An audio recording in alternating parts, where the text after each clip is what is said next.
자, 고하 4강 함수에 대해서 개념 강의를 시작할게요. 일단 함수 단어는 세 가지 도구를 활용해서 좀 관찰을 할 건데, 첫 번째는 주머니입니다. 주머니라고 하면 어떤 함수에 대해서 우리가 대응하는 이런 관계들을 이렇게 주머니 형태로 표현을 하겠다는 거예요. 그래서 이제 나오는 애들을 이 주머니의 관점을 어떻게 대응이 되고 있는지 확인할 겁니다. 두 번째는 식의 관점이에요. 식. 식에서 계산은 어떻게 되는지, 그 다음에 뭐 특별한 식의 계산 중에 특별한 성질들이 있는지 이런 거 알아볼 거예요. 일단 세 번째로는 그래프입니다. 이제 함수들이 여러 개 등장할 건데 그 각각의 함수들이 가지고 있는 특징들을 그래프로서 설명을 같이 이렇게 들어갈 거예요.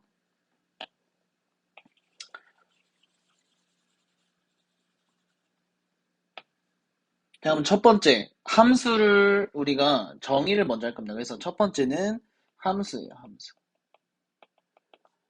함수는 정확한 정의가 어떻게 되냐면 정의역 x에서 x의 원소가 하나 있습니다. 이렇게.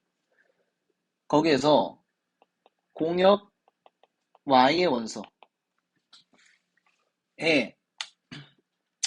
정의역 x의 원소가 공역 y의 원소에 오직 하나씩 대응될 때 그때 표현은요. f는 x에서 y로의 함수라고 정의를 합니다. 여기서 중요한 거는 오직 하나씩 대응되는 거기 때문에 대응이 안 되거나 대응이 여러 개로 되면 함수가 안 되는 거예요. 됐죠? 그러면 주머니적 관점으로 대응되는 관계를 눈으로 확인해 보면 이렇게 정의역이 이렇게 있습니다. 정의역이. 그리고 공역이 이렇게 있어요. 그때 1, 2, 3이라는 애가 있고 A, B, C, D라는 애가 이렇게 있을 때 이런 식으로 대응이 되면 그렇게 되면 지금 X 하나에 1 하나가 A에 대응되고 있고 2 하나가 A에 되고 3 하나가 C에 되고 있기 때문에 함수의 정의를 만족하는 거예요. 그러면 이 주머니적 관점에서 우리가 뭘 알 수 있냐면 요거 지금 A로 가고 있는 겁니다. 요거. 같은 Y로 대응이 돼도 상관이 없어요. 어차피 X 하나에 Y 하나가 대응이 되기만 하면 되기 때문에 그 다음에 여기 보시면 B랑 D는 지금 공역에서 대응이 되지가 않았죠. 이래도 상관없다는 거예요. 아시겠죠? 그리고 이때 대응되는 이 아이들만 C죠, C. 대응되는 이 아이들을 우리가 치역이라고 합니다. 치역. 됐죠? 그 다음 식의 관점인데 식은 우리가 어떤 함수 식이 있을 때 뭐 대입한다 이런 건데 이거는 간단하게 넘어갈게요. 예를 들어서 fx가 ax 플러스 b라고 하면 그때 fk라는 놈은 뭐 대입을 해라 이런 거죠. ak 플러스 b 이런 식으로. 됐죠? 그 다음 세 번째 그래프적 관점입니다. 어떤 애가 함수인지 아닌지 그래프로서 확인하는 방법인데 이 방법은 잘 봐요. 이 방법은 자 이렇게 되어 있을 때 어떤 도형이 있어요. 도형이 이런 식으로 그때 뭘 할 거냐면 y축에 평행한 직선을 그을 거예요. y축에 평행한 직선 y축에 평행한 직선을 그었을 때 그때 교점이 오직 하나만 발생해야 됩니다. 다시 y축에 평행한 직선을 그었을 때 교점이 오직 하나만 발생해야 돼요. 근데 지금 여기 그린 그림을 보면은 두 개의 점에서 두 개의 점에서 만나고 있죠. 이러면 무슨 얘기가 되냐면 여기에 x 하나에 대응하는 y 값이 두 개가 있다는 게 됩니다. a는 하나, x는 하나인데 지금 대응되는 y가 두 개예요. 이러면 함수가 아닌 게 되겠죠. 그래서 우리가 원은 뭐라고 불러 이거? 원은 함수라고 안 하죠. 원의 방정식이라고 하죠. 왜냐면 얘는 함수가 아니기 때문입니다. 여기까지 되셨죠? 자, 그 다음 함수에 대해서 했고, 이번에는, 자, 여기서 이제 다양한 여러 가지 함수들을 정의를 할 건데, 첫 번째로 1대1 함수예요. 1대1 함수. 1대1 함수는 정의가 어떻게 되냐면, x1과 x2가 다르면 그때 fx2는 fx2와 다르다라고 하는 건데 요거를 말로 풀어주면 이렇게 되죠. x 값이 다르면 함수 값도 다른 겁니다. 다시 x 값이 다르면 함수 값도 다른 거예요. 요걸 우리가 대우로 다시 한번 써보면 2를 먼저 썼네. 함수 값이 같으면 x 값이 같다라고 할 수 있는 거예요. 되셨죠? 함수 값이 같으면 x 값이 같아야 되고 x 값이 다르면 함수 값도 달라야 된다. 정의는 이렇게 돼요. 자, 그러면은 얘는 주머니적 관점은 어떻게 되느냐? 주머니적 관점. 이렇게 정의형 공역이 있어. 1, 2, 3 있고 A, B, C, D가 있어. 그러면 이런 식으로 자 X가 하나 결정됐어. 그러면 이미 지금 2가 지금 대응될 곳을 찾는데 1이랑 2는 다른 X잖아요. 그러면 이미 1이 A에 대응이 됐기 때문에 2는 A로 가지 못하고 다른 곳에 가야 된다는 거예요. 이런 식으로. 됐죠? 그러면 정확하게 지금 X 값이 다를 때 그때 대응되는 Y 값이 다른 경우이기 때문에 이러한 대응 관계는 지금 1대1 함수라고 할 수 있습니다. 여기서 중요한 게 이렇게 아직도 선택받지 못한 대응되지 못한 Y가 있는 거는 상관이 없다는 소리예요. 됐죠? 자, 그 다음 두 번째 시계관점. 시계관점도 1대1 함수는 특별한 것이 없고 결국에 요 정의들을 정확히 만족하고 있느냐 이런 식으로만 접근하면 될 것 같아요. 넘어갈게요. 자, 세 번째 그래프적 관점. 어떤 함수가 있는데 얘가 1대1 함수냐 아니냐라는 것을 그래프를 통해서 확인하는 방법이에요. 1대1 함수냐 아니냐라는 것은 정의를 정확하게 만족을 해야 되는데 잘 보세요. 이렇게 있고 이런 놈이 있어. 그때 자 그래프로 1대1 함수인지 아닌지 확인하는 방법은 X축과 평행한 직선을 긋습니다. X축과 평행한 직선을 그어요. 그때 교점이 오직 하나만 있어야 돼요. 다시 뭐라고? 교점이 오직 하나만 있어야 돼. 근데 지금 얘 같은 경우는 이차함수처럼 생겼는데 얘 같은 경우는 지금 하나 딱 우리가 직선을 그었는데 교점이 두 개가 됐어요. 이 말은 무슨 말이냐면 하나의 y에 대해서 지금 함수 값이 똑같은데 그거에 대응되는 x 값이 다르다라는 거예요. 근데 이거 되나? 이거 아까 위에서 뭐라 했냐면 함수 값이 같으면 x 값이 같아야 된다 했잖아. 근데 지금 밑에 이차 함수 같은 경우는 같은 함수 값에 대해서 x 값이 다르기 때문에 이런 경우는 1대1 함수라고 할 수가 없습니다. 됐죠? 자, 그 다음에는 1대1 대응.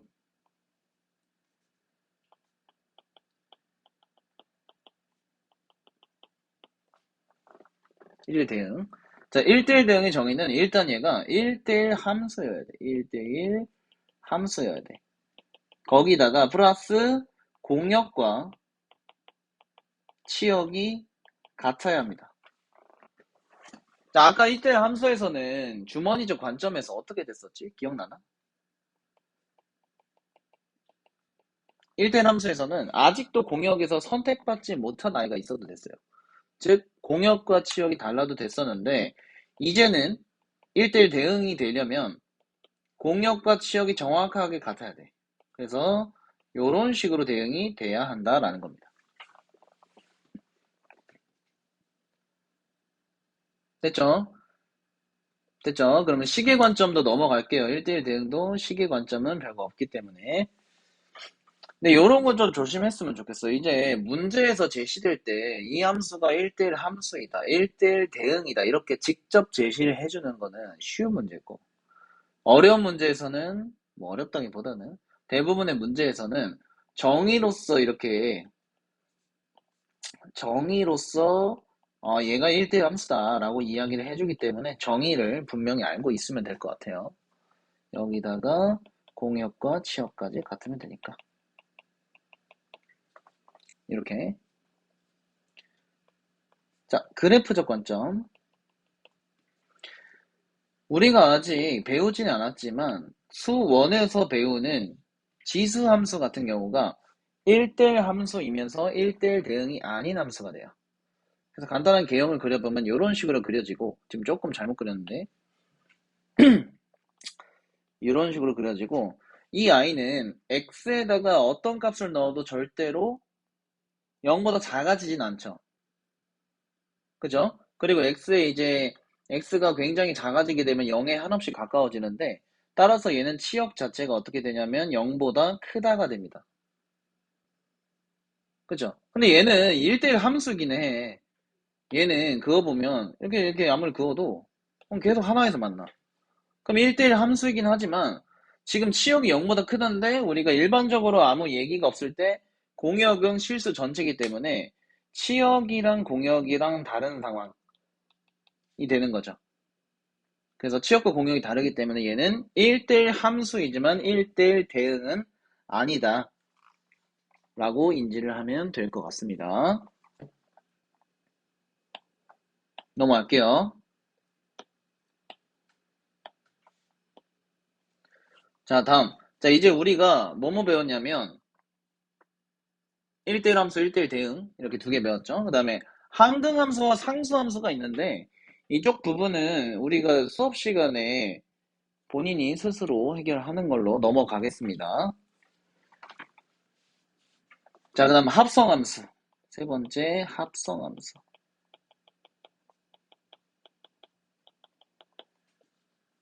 합성함수. 자, 합성함수는 얘는 식의 모양부터 좀 관찰을 할게요. 식의 모양. 식은 어떻게 생기냐면 이런 식으로 생겼어요. F라는 애가 있고 gx가 그 속에 들어가 있어. x 자리에 gx가 싹 들어가 있어. 이런 식으로 되어 있는 게 합성함수입니다. 그래서 x 대신에 새로운 함수가 이렇게 들어가 있는 모양이 합성함수. 그럼 이 아이는 주머니적 관점부터 관찰해 볼게요. 주머니적 관점. 합성함수는 기본적으로 두 개 이상의 함수를 한꺼번에 표현을 한 거기 때문에 대응 관계가 이렇게 두 개가 나오게 돼요. 그래서 위에 같은 경우는 지금 gx가 이렇게 안에 들어가 있고 바깥에 f가 있는데, 합성함수는 우리가 계산을 할 때 안쪽 거 먼저 계산합니다. 안쪽 거. 그래서 이 안쪽에 있는 함수를 속함수라고 부를 거예요. 속함수. 바깥에 있는 함수를 겉함수라고 부르겠습니다. 겉함수. 그래서 우리가 연산을 할 때는 속함수를 먼저 하고 겉함수를 하기 때문에 대응 관계는 당연히 속함수가 먼저 되겠죠. 그리고 겉함수가 두 번째로 되게 됩니다. 됐죠? 그러면 잘 봐. g라는 함수는 지금 정의역이 x고 공역이 y, 그리고 f라는 함수는 정의역은 y고 공역이 z. 이런 상황인데 생각을 해보자. 만약에 요게 x에서 y로의 함수가 g고 f가 y에서 z로의 함수다, 뭐 이런 말이 안 나와 있어. 그냥 함수 두 개가 달랑 있는 상황을 한번 표현을 해볼게요. 함수 두 개가 달랑 있어. 그러면 항상 합성을 할 수가 있나? 그거를 주머니적 관점으로 좀 관찰을 해볼게요. 자, G에서 일단 스타트를 할 건데, G에 있는 이 정의역에 있는 원소들이 G라는 함수에 의해서 대응이 될 거야. 이런 식으로. 그쵸? 그럼 얘가 지금 뭐지? 얘가 G의 치역이 됩니다. G의 치역.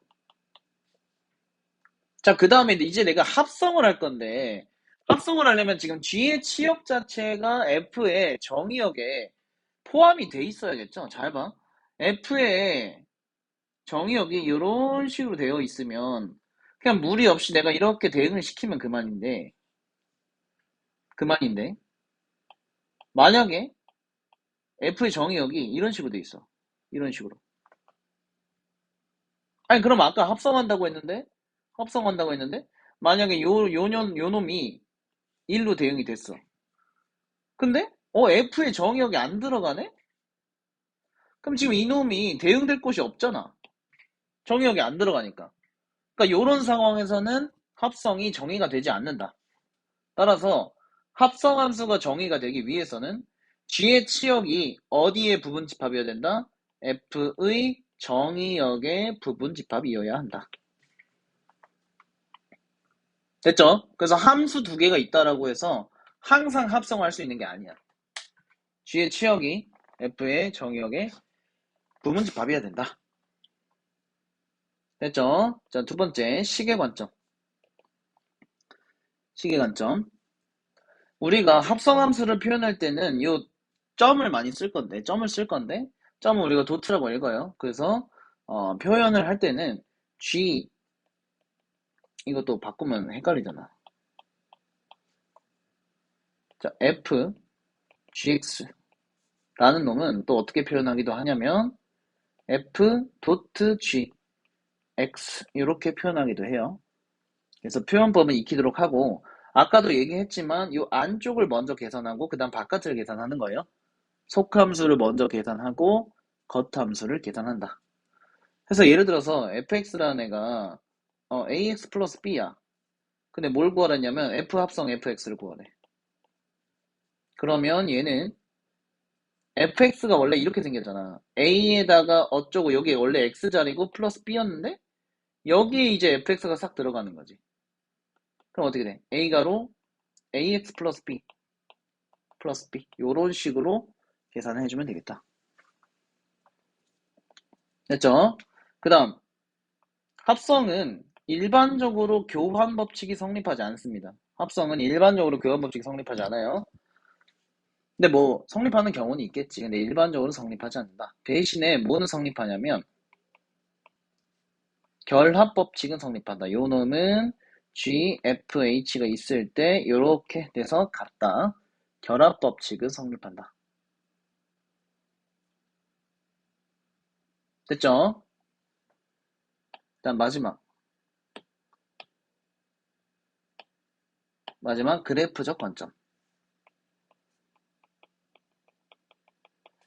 합성함수는 그래프를 그리기가 굉장히 까다로운데 이때도 주머니를 사용해서 정확하게 그리는 거를 연습해야 됩니다. 그래서 센 대표 문제에 있는 문제를 해볼게요. 센 대표 문제. 자, fx가 있는데 어떻게 생겼냐면 두 가지로 정의가 돼 있대. x가 0보다 작을 때는 마이너스 x제곱이고 x가 0보다 크거나 같을 때는 x로 이렇게 끊어갖고 1보단 작다라고 할까? 이거 너무 이렇게 크면 안 되니까 이거 범위를 조금만 수정할게요. 마이너스 1 이상 0 미만일 때는 이렇게, 그리고 0 이상 1 이하일 때는 이렇게 x. 그러면 이제 fx라는 애가 어떻게 그려지냐면 fx라는 애가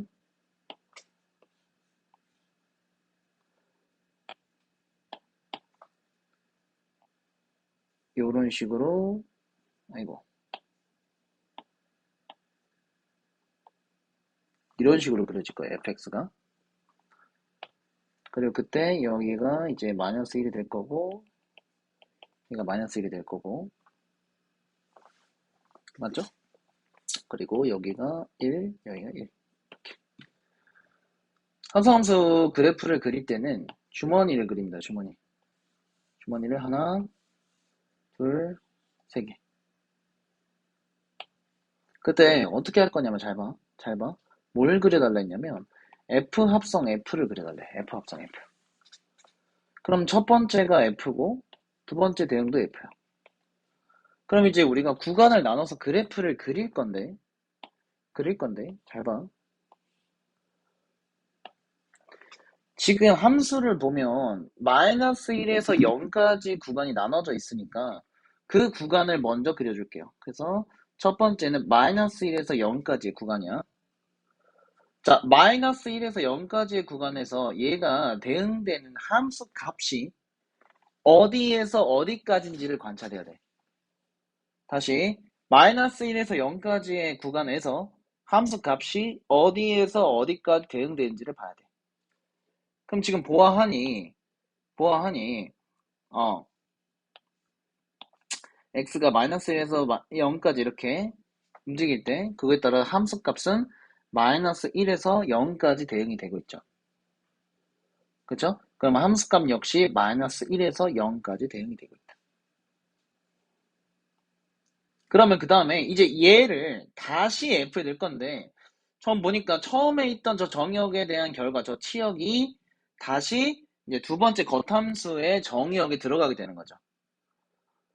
들어가면 마이너스 1에서 0까지 저놈이 이제 x로 다시 대응이 되니까 아까 했던 요게 한 번 더 반복되겠죠. 이 그래프 같은 경우에는 마이너스 1에서 0까지의 대응이 한 번 더 일어나겠다. 됐죠? 그래서 얘는 마이너스 1에서 0까지의 그래프, 요 그래프가 그려지게 되겠죠. 그런데 어디에서? 자, 이게 중요해. 어디에서? 마이너스 1과 0이다라는 요 범위에서 요 그래프가 그려지는 거야. 그럼 그걸 우리가 합성함수에서 해보면 마이너스 1에서 0이라는 저 구간 안에서 아까 저 최종 대응됐던 저 그림이 그려지는 거다. 따라서 그래프를 그리게 되면 이런 식으로 그려지겠죠. 됐죠? 그럼 두 번째, 이제 0에서 1까지, 0에서 1까지, 0에서 1까지. 그럼 조금 빠르게 가보면 0에서 1까지는 이제 확인해보면 어떻게 돼?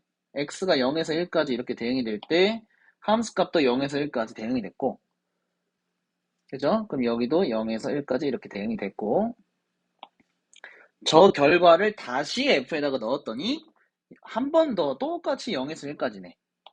그래서 똑같이 0에서 1까지. 그럼 그 결과 이런 그래프가 그려질 텐데 얘도 마찬가지로 어디에서 0에서 1이라는 요 구간 안에서 요 그래프가 그려지는 거다.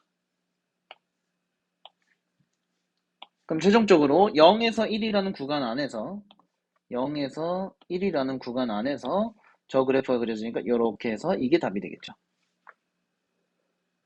됐죠? 그래서 합성함수 그래프는 굉장히 어려운데 사실 주머니 3개만 그려서 x가 처음에 넣었던 속함수의 그 결과 치역을 이제 겉함수에다가 대응을 시키는 요 과정을 하면 될 것 같고 많은 연습이 필요하겠죠. 자, 그 다음 역함수입니다. 역함수. 역함수. 역함수가 뭐냐면 우리가 함수가 있었어. 함수가 있었어.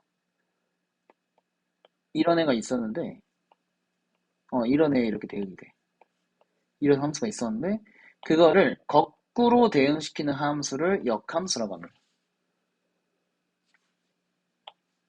됐죠? 자, 그러면 이렇게 거꾸로 대응되는 애가 역함수인데 역함수가 정의되기 위한 조건이 있는데 이게 굉장히 중요해요. 문제에서 그냥 이렇게 툭 던진다? 누가 역함수가 존재할 때 막 이래. 그러면 그 존재하게 되는 조건을 알아야 될 거 아니야. 그죠? 그럼 보면은 자, 역함수가 정의되기 위한 조건은 f가 1대1 함수 아니고 1대1 대응이어야 한다. 자, 왜 그런지 조금만 생각해보면 굉장히 쉬운데 왜 그런지 조금만 생각을 해보자. 자, 이렇게 있었는데 자, 만약에 어 이렇게 됐어. 1이랑 2가 둘 다 A에 대응돼. 그럼 생각해보자. 거꾸로 대응시키는 게 역함수인데 그럼 역함수 입장에서 A라는 아이가 이제 거꾸로 대응을 시킬 거야. 그러면 1로도 가고 2로도 대응이 돼야 되는 거잖아. 아니 X는 하나인데 두 개의 대응이 되니까 얘는 함수라고 할 수가 없겠죠. 따라서 x에 있는 원수들이 저렇게 하나로 겹쳐지면 안 된다. 두 번째, 이번엔 무슨 상황이냐면 여기 하나 남아. 그래, 이제 겹치면 안 되는 건 알겠어. 그래서 이렇게 해볼게. 이렇게 해볼게요.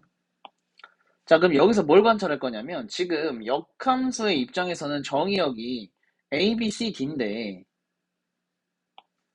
D가 지금 대응할 곳이 없네? 아니, D가 갈 곳이 없잖아. 근데 아까 함수의 정의가 뭐랬어?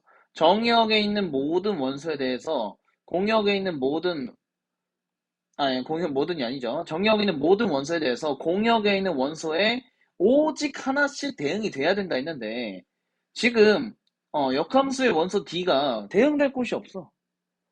그러면 함수의 정의가 또 성립을 안 하죠. 따라서 남아도 안 돼. 그러면 공역과 치역이 정확히 같아야 되고 아까 말했죠? 한 곳으로 치우치면 안 돼. 1대1 함수여야 돼. 그러면 1대1 함수이면서 공역과 치역이 같아야 되기 때문에 역함수가 정의되려면 1대1 대응이어야 한다.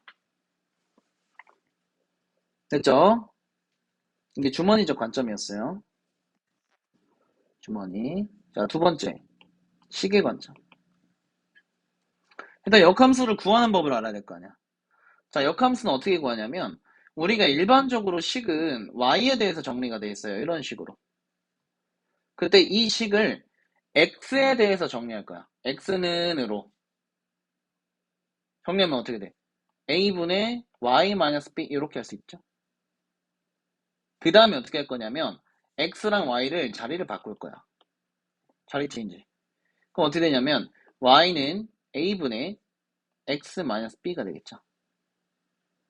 따라서 이렇게 첫 번째 x에 대한 식으로 정리. 두 번째 y랑 x랑 자리 바꾼다.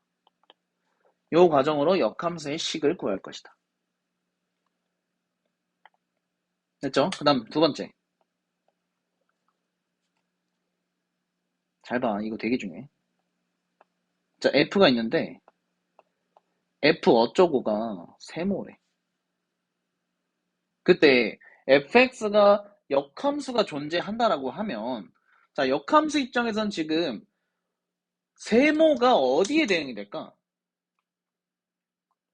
지금 이런 상황이잖아. 네모가 세모에 대응이 되고 있어. f 입장에서. 그럼 역함수 입장에서 세모는 어디에 되는 거야? 네모에 대응이 되는 거지.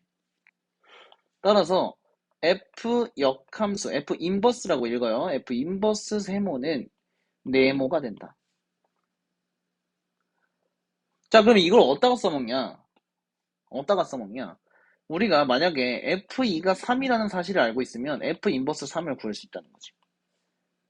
즉, 경우에 따라서는 역함수를 직접 구하지 않아도 어떠한 역함수에 대한 함수 값을 계산할 수도 있다라는 얘기입니다. 됐죠? 됐지? 다음. 자, 그래프적 관점.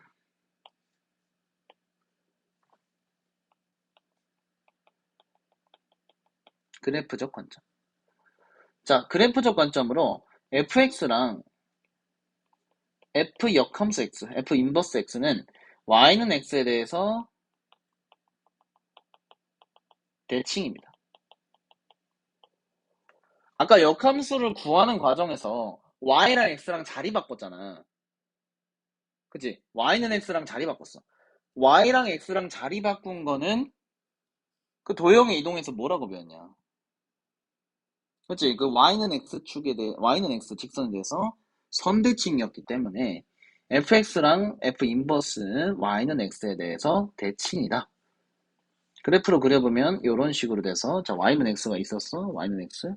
그러면은 fx가 이렇게 있다라고 하면 역함수는 이런 식으로 그려진다는 거지. 여기 이거 한 점에서 만나는 거다. 이런 식으로 만난다. 이런 식으로. 됐죠? 그래서 fx와 f 역함수는 y는 x에 대해서 선대칭이다.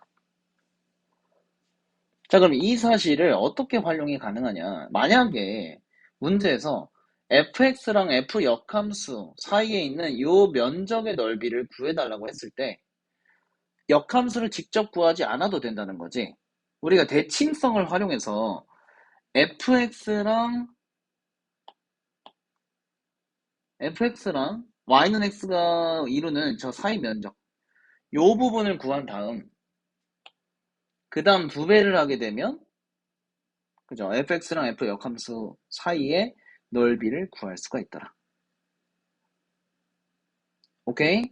자, 그 다음에 교점을 구할 때도 마찬가지야. 원래 우리가 교점을 구하려면 fx는 f 인버스 x 요 방정식을 풀어야 되는데 굳이 그럴 필요가 없이 fx는 y는 x랑 연립해서 요 방정식을 푸는 것만으로도 우리가 교점을 찾을 수 있더라. 됐죠? 됐죠? 자, 그런데 이 말은 틀려. 이 말은 틀려.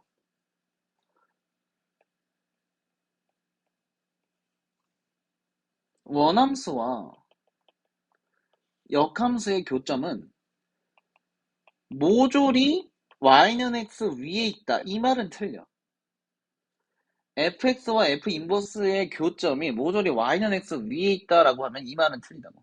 자, 왜 그러냐면 우리가 옛날에 많이 했던 반비례 그래프 y는 x분의 1 이런 걸 생각해 보면 어떻게 생겼냐면 이렇게 생겼죠. 일사분면만 그린다면. 그죠? 그럼 얘는 애초에 y는 x에 대해서 대칭이었기 때문에 역함수를 해봤자 똑같다 이거야. fx랑 f 역함수랑 똑같아. 그럼 우리가 교점을 관찰할 때 어차피 두 놈이 똑같으니까 역함수랑 원함수의 교점은 그냥 이 함수 그 자체가 돼버린다고. 그러면 교점이 y는 x 위에 모조리 다 있다라는 말은 틀리게 되죠. 됐죠? 그래서 우리가 이런 식으로 y는 x와의 교점으로 어떤 교점을 원함수와 역함수의 교점을 찾을 때는 반드시 증가함수라는 조건이 들어가야 됩니다. 증가함수일 때만 가능하다. 됐죠? 그래서 가나다 참거진 문제 따질 때 이런 거 조심할 수 있도록 합시다. 됐어요. 이제 진짜 마지막 절대값 함수, 절대값 함수. 자, 우리가 고3 마지막 단원에서 도형의 이동에 대해서 배웠는데 도형의 이동, 그 다음에 지금 배우는 절대값 함수에 대한 특별한 요 내용들은 앞으로 여러분들이 수원, 수투, 미적분을 할 때도 계속 사용이 될 거니까 이 절대 법칙을 잊지 않고 꼭 기억할 수 있도록 합니다. 꼭 기억하세요. 그래서 절대값 함수는 특수꼴만 다뤄볼게요. 절대값 함수. 절대값 함수의 특수꼴은 총 4가지가 있다. 그래서 첫 번째로 y는 fx의 절대값. 자, 얘는 좀 유명한 애라 가지고 알고 있는 학생들도 있을 텐데 한번 관찰해 볼게요. 자, 원래 함수가 어떻게 생겼냐면 원래 이렇게 생긴 놈이 있었어. 원래 뭐 이렇게 생긴 놈이 있었어. 그때 자, fx의 절대값이 씌워졌다는 것은 저 함수 값이 음수로 나왔다 하더라도 원래 fx가 함수 값이 음수로 나온 부분에 대해서 양수인 곳은 뭐 건들 필요도 없으니까 얘를 양수 쪽으로 뒤집어 올리겠다는 거지. 절대값을 씌웠으니까. 그쵸? 예를 들어서 원래 f0이 마이너스 1이었어. 근데 절대값이 됐으니까 어떻게 되는 거야? 1이 되는 거지. 아, 그러면 얘는 음수 자리를 양수로 만드는 거니까 x축 대칭이 됐다라고 할 수 있겠네. 따라서 어떻게 요 이렇게 꺾어 올린 그래프가 됩니다. 다시 y는 절대값 fx는 어떻게 되냐면 x축 아래 부분을 x축을 기준으로 꺾어 올린다. 됐죠? 자, 두 번째. y는 f. 자, 이번에 어디에 들어가냐면 여기 들어가. 절대값 x. x에만 절대값이 들어간 거야. 자, 그럼 얘는 어떻게 되냐면 원래 함수가 얘도 뭐 이렇게 생겼어. 이렇게. 그럼 자, 생각을 해보자. x가 0보다 크거나 같은 부분에서는 어차피 절대값 x가 x랑 똑같기 때문에 그냥 fx가 똑같이 그려지는 거야. 그죠? 그럼 우리는 어디만 신경 쓰면 되냐? x가 0보다 작은 부분만 신경을 쓰면 돼. 그쵸? 근데 잘 봐. 여기 되게 중요해. 내가 만약에 f-1이 f-1이 플러스 1을 먼저 할까? 플러스 1을 먼저 할게요. 잘 봐. 다시. 자, 만약에 내가 f1이 뭐 a라는 함수에 뭐 a라는 값에 대응하고 있어. 이런 상황이야. 그러면 내가 지금 x의 절대값이 씌워진 상황에서 f 절대값 마이너스 1을 관찰하고 싶어. 즉, 요 함수에서 마이너스 1에서의 함수값을 관찰하고 싶다는 거지. 근데 얘는 절대값에 의해서 뭐랑 똑같아져? f1이랑 똑같아지는 거야. 뭐야? 나는 마이너스 1에서의 대응값을 보고 싶었는데 요 놈이 절대값 때문에 1에서의 대응값이랑 똑같아지는 거야. 그지? 그러면 마이너스 2에서도 마찬가지야. 마이너스 2에서도 2에서의 대응값이랑 똑같아. 아이씨, 마삼에서도 어때? 그럼 똑같은 거야, 이렇게. 그지? 그러면 x가 0보다 작은 쪽에서는 그 대응 값들을 쭉 모았더니 어떻게 되더라? x보다 큰 쪽에 있는 모양을 그대로 따르게 되더라. 이런 식으로. 어이씨, 그림 뭐야? 다시 이런 식으로 따르게 되더라. 너무한 거 아니야, 저거? 이렇게. 이씨. 그래서 모양을 한 번 더 정리를 해주면 이런 식으로 그려지게 되더라. 됐죠? 다음 세 번째. 이번에는 y에만 절대값이 씌워져 있다. 야, 저 요놈은 이렇게 생각할 수 있을 것 같아. 얘는 y가 0보다 크거나 같은 곳, 즉 x축의 위쪽에서는 그냥 y는 fx야.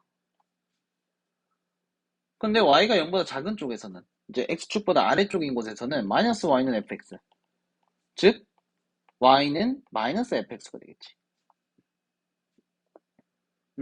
그러면 원래 함수가 이렇게 그려져 있었다라고 하면 큰 쪽은 그대로 냅두고 왜? y는 fx니까.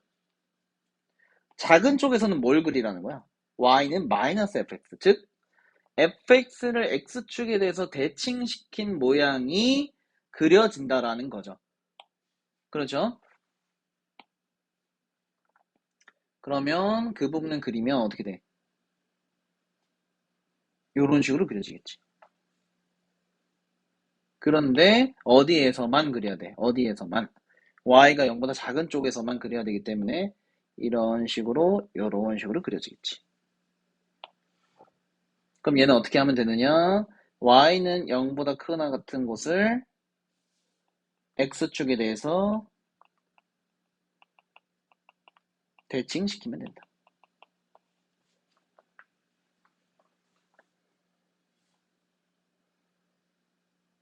됐죠?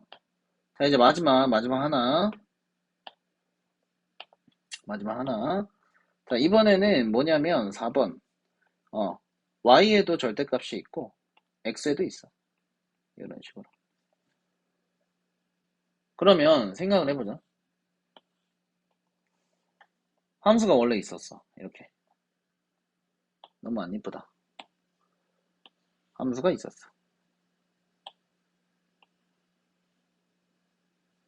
함수가 있었을 때 절대값에 지금 영향을 받지 않는 부분은 x도 0보다 크고 y도 0보다 큰 곳 바로 1사분면에 있는 요 모양이 되겠죠. 그래서 요 모양은 지금 절대값에 영향을 안 끼치니까 살아있는 상태이고, 아까 x의 절대값이 붙어 있을 때는 어떻게 된다 했지? 저 부분을, 살아있는 부분을 y축에 대해서 대칭 이동시켰다 했지? 그래서 이렇게 그려집니다. 근데 이번에 y에도 절대값이 있네? 그럼 y에 절대값 있을 때는 어떻게 하기로 했어? y가 0보다 크거나 같은 부분을 x축에 대해서 대칭시키기로 했지? 그래서 이런 식으로 그려진다. 따라서 얘는 정리하면 x도 0보다 크고 y도 0보다 크거나 같은 이 부분을 x축 대칭, 그 다음에 y축 대칭 시키면 된다.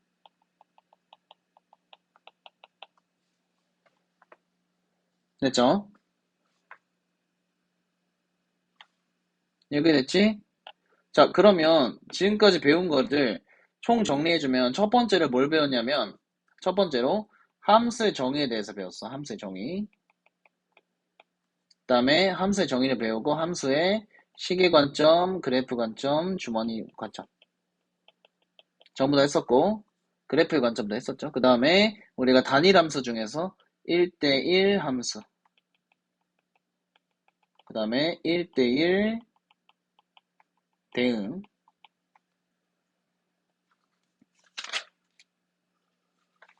그 다음에 뒤쪽에 원래는 항등함수랑 상수함수 나오는데 그것들은 각자 우리가 수업 시간에 다루기로 하고요. 그 다음에 합성함수. 합성함수도 우리가 그러니까 연산할 때 어떻게 되는지, 그 다음에 주머니, 그래프 했고, 특히 합성함수가 정의되기 위한 조건까지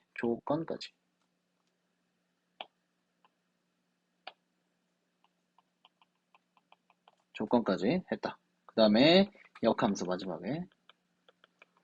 역함수도 식은 어떻게 구하는지, 그 다음에 연산의 과정에서는 어떻게 연산을 하는지, 그 다음에 주머니적 관점, 그 다음에 그래프적 관점, 뭐에 대해서 대칭인지, 그리고 역함수가 정의되기 위한 조건까지 공부를 했다. 그리고 마지막으로 절대값 함수. 절대값 함수엔 네 가지 버전이 있었죠.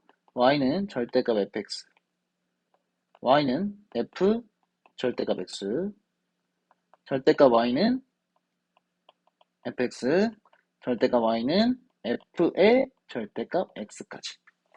이렇게. 그래서 함수에 대한 내용은 이렇게 많기 때문에 좀 깔끔하게 정리를 해봤고, 결국에는 우리가 주머니적 관점, 시계 관점, 그래프의 관점을 통해서 문제에서 주머니를 줬을 때 걔를 그래프로 해석하느냐, 식을 줬을 때 그래프를 그리느냐, 그래프를 줬을 때 주머니적 관점이나 시계 관점으로 해석을 하느냐, 이렇게 왔다 갔다 하면서 잘 해석할 수 있는 게 굉장히 중요한 단원일 것 같아요. 자, 여기까지 하고 정리하도록 할게요.